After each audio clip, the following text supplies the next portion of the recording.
안녕하세요. M트렌드 구독자 여러분, 안신의 앵커입니다. 최근 현대자동차 그룹에서 EV6라든지 제네시스 X 그리고 아이오닉 5 같은 전기차를 잇따라 공개를 하고 있습니다. 내연차에서 전기차로의 변모를 꾀하고 있는데요. 오늘은 대림대 김필수 교수님 모시고 현대자동차 그룹의 산업 방향에 대해서 알아보도록 하겠습니다. 현대자동차가 지난 19일 상해 모터쇼에서 제네시스 G80 전기차를 공개했습니다. 어떤 자동차인지 잠시 설명 부탁드릴게요. 일단 중국에 이번에 발표한 제네시스 G80은 G80의 기존의 내연기관차를 기반으로 해서 전동화시켰다, 즉 전기차로 바꾼 모델이라고 보시면 좋을 것 같습니다. 사실 제네시스에 대한 부분들은 프리미엄 브랜드이면서 동시에 이제 이 전기차로 내연기관차에서 바꾸는 부분들이 본격적으로 진행되는 부분들은 상당히 중요한 의미를 갖고 있습니다. 이미 전기차 자체가 세계적인 흐름이고 또 이 기업업체로 매년 판매가 증가하는 입장에서 특히 중국 하게 되면 10년 전에 이미 이 전기차로 바꾸겠다고 선언한 가장 빠른 국가가 중국이라고 볼 수가 있고요. 또 중국 자체가 전 세계 전기차 시장의 30%를 차지할 정도로 가장 중요한 시장으로 떠오르고 있습니다. 그렇지 않아도 현대차 그룹의 입장에서는 몇 년 동안에 중국 시장에서의 점유율 자체가 많이 떨어지고 있는 상태이기 때문에 이번에 공장 폐쇄, 구조조정 등 다양한 방법을 통해서 군살 빼기를 진행을 했지만은 앞으로는 점유율을 올려야 되는 작업을 안고 있습니다. 그런 측면에서 이번에 제네시스가 지난 2일 날 런칭이 됐었고, 또 기존의 제네시스의 내연기관차를 중심으로 해서 미래지향적인 G80 전기차, 전동화 모델이라고 그쪽에서는 얘기를 하는데, 이 모델이 출시가 된 것은 좀 더 다양성 측면에서 또 중국 정부의 어떤 전기차 흐름 정책에 맞춰서 진일보한 프리미엄 차종을 선보인다는 측면에서 상당히 중요한 의미를 갖고 있기 때문에 아마 이런 모델들을 중심으로 해서 중국 시장에서의 점유율 증가, 또 실질적으로 수익률 증가라는 두 마리의 토끼를 잡기 위한 목표라고 분명히 말씀드릴 수가 있습니다. 네, 그런데요. 이 폭스바겐이라든지 지리자동차 같은 이미 중국 시장에서 선전하고 있는 브랜드들이 많은데 현대자동차의 이 전기차가 과연 성공할 수 있는 확률이 얼마나 될까요? 충분히 가능하다고 보고 있습니다. 중국 시장은 이전만 하더라도 현대 기아차가 상당한 점유율을 갖고 있는 실적이 있었습니다. 근데 최근에 3, 4년 사이에 실적이 줄어든 이유는 내부적으로 신차, SUV 같은 신차를 중국 사람의 입맛에 맞는 신차 투입도 좀 떨어지는 부분도 있었지만, 또 한 가지는 이 중국 시장이라는 게 글로벌 시장하고 좀 틀리게 정경유착의 대표적인 국가라고 보시면 좋을 것 같아요. 즉 정치적인 이슈를 일반 중국 사람들한테 알려서 불매운동이라든지 이런 것들을 활성화시키는 대표적인 국가인데, 사드 문제로 인해서 점유율이 떨어진 것도 사실입니다. 물론 이제 지리자동차 등 토종 브랜드가 수면 위로 올라오면서 수준이 상당히 높아졌기 때문에 현대차 그룹과 차별화에 대한 부분들이 좀 희석했다는 거, 이런 부분들도 점유율이 떨어지는 원인이라고 볼 수가 있습니다. 그래서 이미 그 전에 중국 시장에서 현대 기아차가 상당한 점유율을 갖고 있었고, 공장도 각각 그 북경과 염성에 이 2개, 3개씩 가지고 있었다는 이런 실적도 있고, 또 이미 다양한 신차가 나오고 있기 때문에 아마 이 재정비를 통해서 제대로 공략을 한다면은 예전의 영광 이상의 실적은 분명히 나올 수 있으리라 지금 생각을 하고 있습니다. 문제는 중국 사람들의 입맛에 맞는 중국만의 철저한 차종 분석, 신차 차종이 투입이 돼야 되는 것은 기본이고요. 또 전기차를 이 중국 정부에서 올인하고 있기 때문에 중국에서 나오는 전기차에 비해서 차별화, 특화된 전기차가 좀 나와야 된다는 거. 그래서 이번에 아마 제네시스 전기차가 나온 배경도 그런 이유라고 좀 보고 있고요. 그리고 또 한 가지는 이 정치적인 이슈에서 흔들거릴 수 있는 요소는 항상 등장을 합니다. 그래서 글로벌 시장하고 똑같은 전략을 두기보다도 별동대 시장, 즉 시장이 크기 때문에 포기할 수는 없지만은 중국만의 특화된 정책과 전략이 필요한 시점이기 때문에 아마 이번 제네시스 런칭을 통해서 좀 더 다양성을 극대화하고 중국 사람의 입맛에 맞는 신차종 투입이라는, 또 이 새로운 전기차 프리미엄 브랜드를 진출한다는 이런 여러 가지 그림이 있기 때문에 아마 이런 여러 가지 문제점을 좀 철저히 분석을 해서 미래지향적으로 꾸민다면 분명히 가능성 크다고 말씀드릴 수가 있습니다. 예, 그렇다면 내연기관차보다 전기차 시장에서 선점을 꾀하려고 한다고 볼 수 있는 거죠? 이미 내연기관차 같은 경우에는 지리자동차 등 토종 브랜드하고 차별화나 아니면 특화된 부분들이 많이 희석이 돼서 중국 사람들 입장에서는 자기네 토종 브랜드보다 수십 % 비싼 현대기아차를 살 이유가 없어졌다 이렇게 지금 생각을 하고 있거든요. 물론 내연기관차 공략의 주가 되겠지만은 전기차가 10년 전부터 시진핑 정부에서 올인하고 있는 분야이기 때문에 특히 이 인센티브에 대한 것들도 굉장히 강한 게 바로 전기차라고 볼 수가 있습니다. 그런 측면에서 이번에 이 런칭이 된 이 현대차의 아이오닉 5, 기아의 EV6 같은 모델들은 세계의 어떤 선진 시장에 나와도 경쟁력이 굉장히 높은, 어떻게 보면은 테슬라 차량과 비교해도 절대로 뒤떨어지지 않고 도리어 장점이 많이 부각되는 이런 모델이기 때문에 중국 시장에서도 분명히 통할 수 있다는 겁니다. 그래서 현대 기아차의 이번에 대표적인 전기차 전용 플랫폼, 또 G80 전동화 모델, 전기차죠. 이런 모델을 통해서 좀 더 다양성 있는 계층을 좀 뚫어야 되겠다라는 논리를 갖고 있기 때문에 아마 상당히 지금 효과가 나오리라 지금 보고 있고요. 그런 측면에서 특히 이번에 나온 모델 같은 경우에는 전기차 전용 플랫폼이 아닌 G80을 베이스로 한 전동화 모델이기 때문에 또 이런 부분들은 나름대로 전기차 전용 플랫폼하고 다른 이 그림을 그린다는 측면에서 좀 다양성을 좀 크게 본다는 측면에서 더더욱 의미 부여를 할 수가 있다고 볼 수가 있습니다. 근데 여기서 또 질문이 생기는 게요. 현대자동차 그룹에서 앞으로 출시가 될 전기차 라인에 대해서는 eGMP 플랫폼을 사용하겠다고 했는데 왜 이번에 공개된 제네시스 G80의 경우에 전동화 모델을 채택을 한 걸까요? 두 가지 측면이 있다고 보고 있습니다. 이 GMP라는 거는 이 전용 플랫폼을 타게 되면 흑자 모델이라고 보통 얘기를 해주고 있는데 위에 덮개만 쓰이면 다양한 모델이 나올 수가 있거든요. 근데 이미 G80 같은 경우에는 제네시스 모델 중에서 가장 중요한 모델이라고 볼 수가 있어요. G90은 프리미엄 모델이고 G70은 좀 어떻게 보면 소형 개념이기 때문에 중간 모델, 허리 역할을 하는 모델이 G80입니다.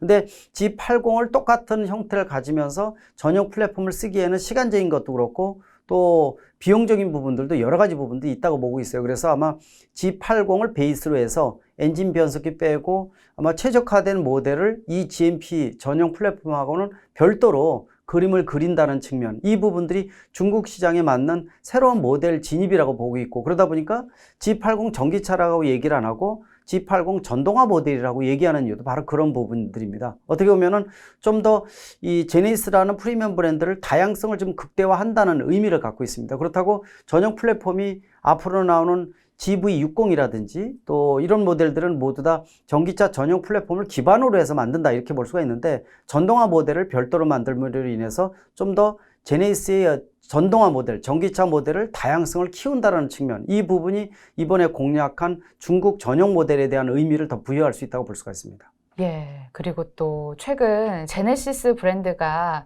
GV60, 제네시스 X, 그리고 G80을 잇따라 공개를 하고 있는데 본격적으로 제네시스 브랜드도 전기차로의 변모를 꾀하고 있다고 볼 수 있을까요?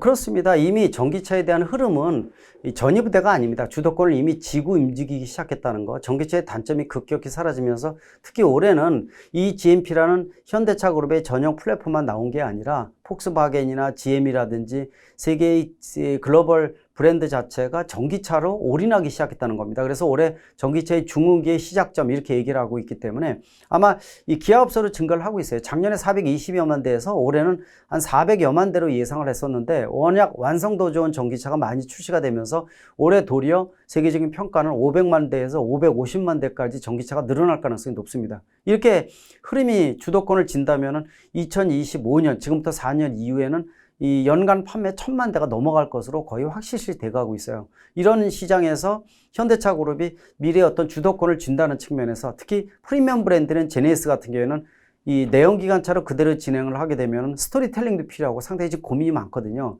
신흥 프리미엄 브랜드로 진출하기 위한 굉장히 좋은 기회로 보고 있습니다. 즉 제네시스에 대한 이 지금 나와 있는 내연기관차 5가지 모델을 모두 다 전동화 모델, 즉 전기차로 출시할 생각을 갖고 있고 GV602, GV702, 또 G702, G802 이런 식으로 해서 뒤에다 2자를 붙이면서 전동화 모델을 모두 등록을 해놨습니다. 그러니까 상표 등록을 해놨다는 얘기는 이런 모델에 대해서 거의 대부분 전기차로 모델을 바꾸겠다는 의미를 갖고 있기 때문에 따라서 프리미엄 브랜드로서 스토리텔링이 필요하지만은 이 전기차는 누구든지 이제 시작인 부분들이 많기 때문에 이 전기차 모델에 있어서의 프리미엄 브랜드는 이제 시작점이라고 볼 수가 있으니까 제네시스 자체를 전기차를 통해서 프리미엄 브랜드로 빨리 자리매김하고 또 다른 이 전기차 차종에 비해서 이윤을 극대화할 수 있는 프리미엄 브랜드로 지향을 한다는 부분들. 그래서 이 프리미엄을 통한 이윤 극대화, 또 이 프리미엄을 통한 전기차의 선점에 대한 부분들,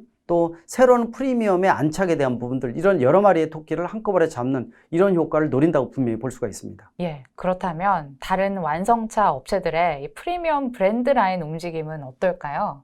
굉장히 치열하다고 보고 있습니다. 이미 테슬라 자체는 뭐 이 전기차 혁신의 아이콘, 또 프리미엄 브랜드로 안착이 돼서 웬만한 이 글로벌 내연기관차 브랜드보다도 테슬라 모델 X라든지 모델 S라든지 이런 모델들은 이미 자리매김을 했다고 볼 수가 있거든요. 신형 프리미엄이라고 보시면 좋을 것 같아요. 이 외에도 루시드 에어라든지 또 중국의 리오라든지 다양한 프리미엄급이 지금 준비를 하고 있습니다.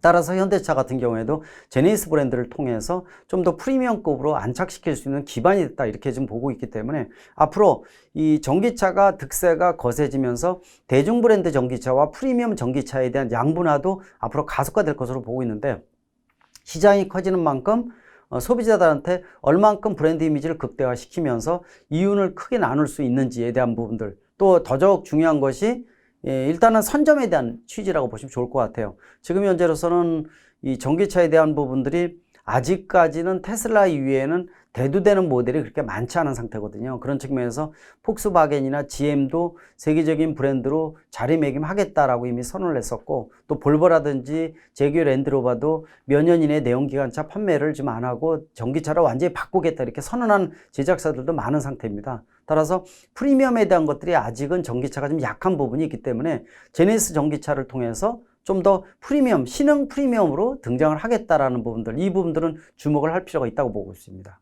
예, 테슬라나 루시드 외 여러 브랜드들의 움직임에 대해서 말씀을 해주셨는데, 교수님, 요즘 또 트렌드 중에 하나가 IT 업체들이 전기차를 만들겠다고 뛰어드는 곳이 많습니다. 애플도 그렇고요, 소니도 그렇고, 바이두의 움직임도 지금 관측이 되고 있잖아요. 교수님이 보실 때 현대 자동차 그룹에서 가장 경계해야 할 기업 중 어떤 기업이 생각이 나세요? 가장 중요한 부분인데, 미래 전기차에 대해서는 아직도 누가 선두주자다 이렇게 얘기하기는 어렵다는 겁니다. 테슬라 빼놓고는 얘기하기 좀 아직 어렵거든요. 그런 부분들이 미래의 불확실성이 커진다는 겁니다. 기존의 자동차의 제작사 자체가 이 지난 130년의 슈퍼 갑의 위치가 흔들거리기 시작을 했습니다. 여기에는 미래의 어떤 모빌리티가 모든 과학기술의 총합일 정도로 융합적인 움직이는 가전제품, 움직이는 생활공간으로 바뀌고 있다는 하나의 반증이기 때문에 글로벌 자동차 제작사가 주도권을 쥐기 위해서 좀 더 원천 기술을 갖고 있는 기업과 합종연행, 저가의 동침이나 이종 간의 결합이 보편화되고 있다는 것도 미래의 불확실성을 좀 더 불식시켜서 좀 남아있을 수 있는 가능성을 높인다는 취지라고 보시면 될 것 같아요. 전기차도 앞으로 미래에는 파운드리가 등장을 할 가능성이 높습니다. 파운드리 하게 되면은 반도체 위탁 생산을 얘기를 하고 있는데, 미래 모빌리티 파운드리다 이렇게 본다면은 자율주행 전기차를 주문형으로 100만 대, 200만 대를 주문해서 공급해주는 시스템을 얘기를 해주고 있습니다. 이거는 지금 애플카가 그 시작점을 열었다고 볼 수가 있거든요. 그 이후에는 구글카라든지 아마존카 같은 것도 나올 수가 있는데, 최근에 들어와서 자동차 제작사가 아닌데도 불구하고 구글이라든지 뭐 지금 보면은 애플은 물론이고, 또 예를 들어서 그 밖에 IT 업계 쪽이 본격적으로 들어오고 있는 부분들, 이런 부분들은 바로 미래 모빌리티의 파운드리가 가능하다는 생각을 가지고 있다는 겁니다. 다시 말하면은 자율주행 전기차를 기반으로 해서 공유 모델이라든지 다양한 비즈니스 모델로 융합시킬 수 있는 부분들이 많이 있기 때문에 IT 기업이 자동차, 특히 미래의 어떤 전기차에서 선점할 수 있는, 특히 요새 차량용 반도체라든지 또 커넥티드 기능이라든지 밖에 달린 휴대폰에 대한 개념은 IT 기업이 할 수 있는 역할이 더 커지고 있다는 거고, 또 이러한 자동차에다가 결국은 알고리즘, 인공지능을 포함한 알고리즘을 누가 지배하느냐도 피라미드의 꼭지점을 차지할 정도로 굉장히 중요한 역할을 할 수 있다는 거기 때문에 아마 이런 부분들이 주로 차지하는 IT 기업의 역할이라고 보고 있기 때문에,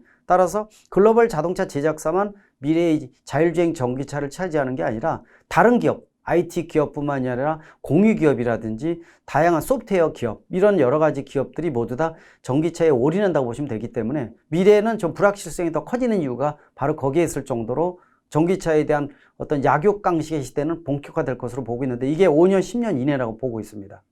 예, 이 질문도 중요할 것 같습니다. 교수님께서 보시기에 글로벌 제작사들이랑 비교를 했을 때 우리나라 전기차 기업들의 기술력은 어디까지 올라왔다고 보십니까? 지금 현재로서는 수소전기차는 아직 시대에 와닿지 않지만 시간이 좀 더 걸립니다. 이 부분들은 뭐 이미 세계 최고의 수준을 가지고 있다 이렇게 보고 있고요.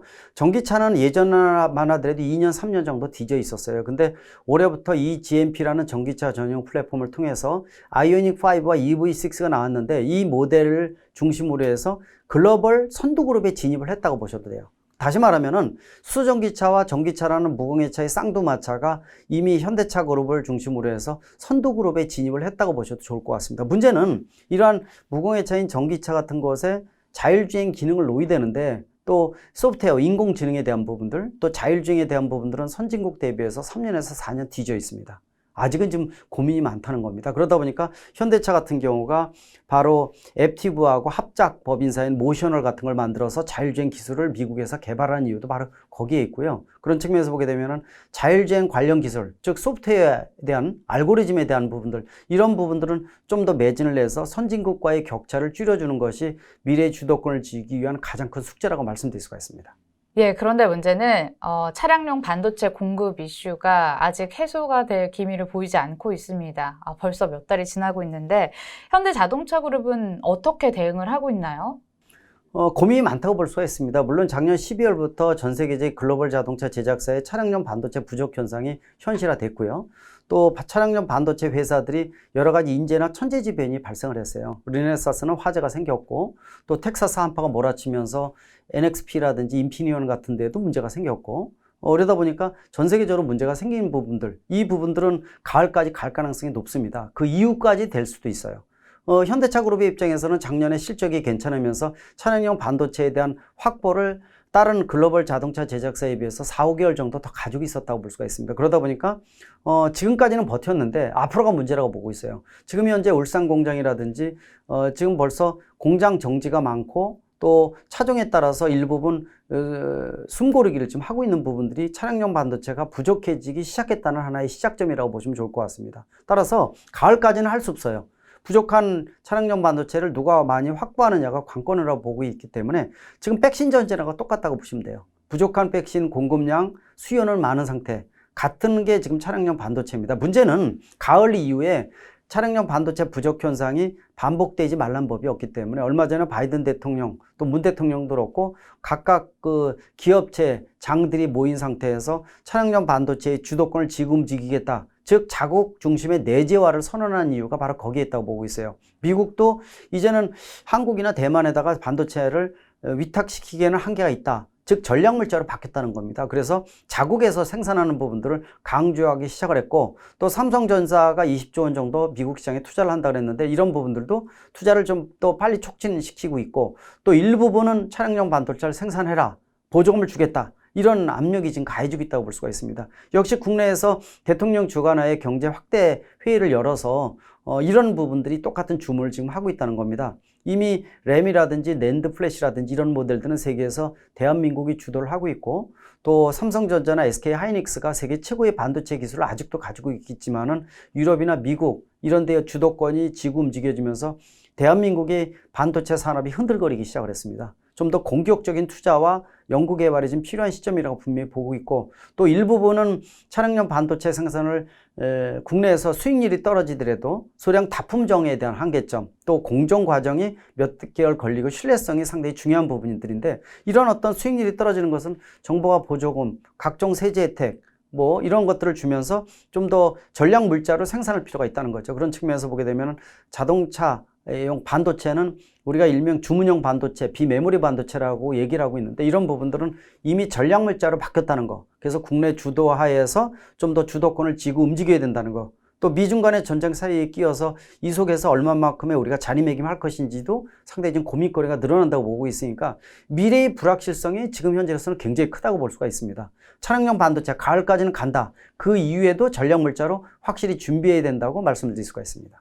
예, 얼마 전 화재가 났던 일본 르네사스가 17일부터 생산을 재개했다라는 소식이 들려왔는데 그렇다면 반도체 시장의 숨통이 조금 더 트일 수 있지 않을까요? 좀 낮겠지만은 기존에 원래 르네사스 세계 3위라고 보고 있는데 여기서 공급하던 반도체를 정상적으로 양산형으로 나오기까지는 시간이 다 걸린다고 볼 수가 있어요. 이미 화제가 된 다음에 설비라든지 시스템을 재가동을 시킨 거는 의미가 있지만은 시험 생산이라든지 또 신뢰성 측면, 특히 차량용 반도체는 일반 반도체하고 틀리게 내구성이나 신뢰성이 굉장히 많이 중요합니다. 온도차도 격차 많고 습도 온도라든지 여러 가지 문제점에서 5년, 10년을 견뎌줘야 되기 때문에 그런 신뢰성 있는 테스트와 더불어서 양산형으로 대량 생산 체제를 다시 갖추기 위해서는 보통 3개월에서 5개월 정도 걸린다고 보고 있기 때문에 지금은 아직까지는 시범이다 이렇게 보시면 될 것 같습니다. 그런 측면에서 정상 가동까지는 몇 개월이 더 걸릴 것이다 이렇게 예상을 할 수가 있습니다. 예, 현대자동차 그룹에서도 얼마 전에 미래형 자동차 반도체 설계를 직접 하겠다고 선언을 했는데 이건 무슨 내용일까요?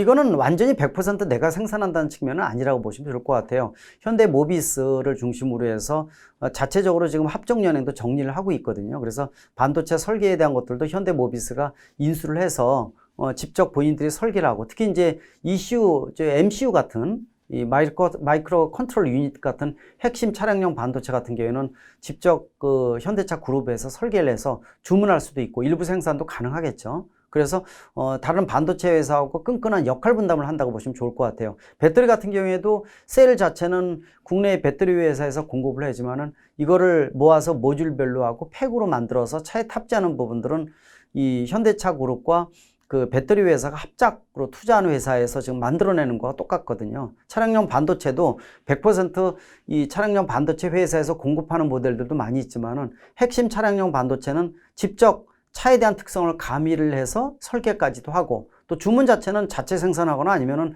외주를 줄 수도 있는 부분들이기 때문에 이 내재화라는 것은 그런 의미를 갖고 있다고 보시면 될 것 같아요. 일부는 자기가 생산할 수도 있지만은 일부는 외부 위탁 글로벌 소싱한다는 거. 글로벌 소싱이라 하더라도 외국보다도 우리나라 자국 내에서 내재화를 시켜서 하는 부분들. 그래서 내재화라는 것이 자동차 제작사 자체에서 하는 내재화가 있고 또 국내에 생산하는 내재화, 다양성 측면이 있기 때문에 아마 이런 부분을 고려를 해서 내재화에 대한 얘기가 부각된다고 볼 수가 있습니다. 예, 그렇다면 해외 완성차 글로벌 기업들의 구체적인 움직임도 한번 체크를 해보고 싶은데 내재화 움직임엔 어떤 게 있을까요?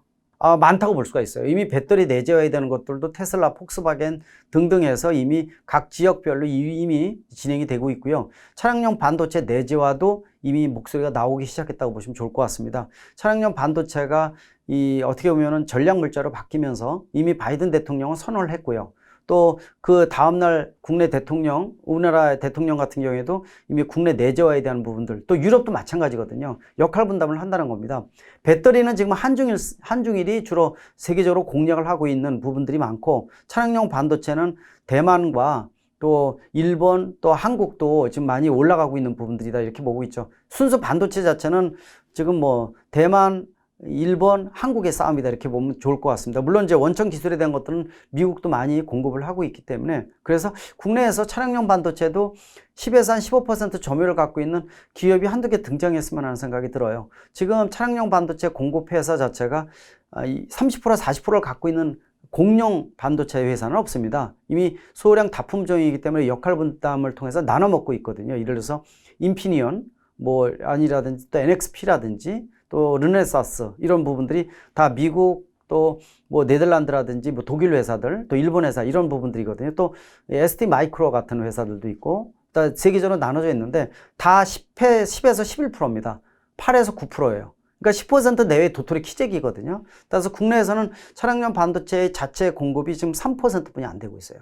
이런 부분들은 앞으로 자동차 산업이 국가 경제 양지의 축 중의 하나이기 때문에 차량용 반도체도 최소한 한 20% 이상은 우리가 전 세계적으로 역할 분담을 할 수 있는 글로벌 공룡이 좀 나와야 된다고 보고 있는데 지금 현재 3%는 너무 적다. 또 위기가 언제든지 글로벌 다른 나라를 통해서 우리나라에다 영향을 끼칠 수밖에 없기 때문에 차량용 반도체 내재화에 대한 것들은 당연한 숙제라고 분명히 보고 있습니다. 즉 차량용 반도체뿐만 아니라 일반 반도체 기술은 세계 최고의 기술인데 난이도가 떨어지는 차량용 반도체는 작업 자족이 3%뿐이 안 된다는 것은 상당히 위기감이 높아질 수밖에 없기 때문에 차량용 반도체의 내재화, 전략 물자화는 필수적인 조건이라고 말씀드릴 수가 있습니다.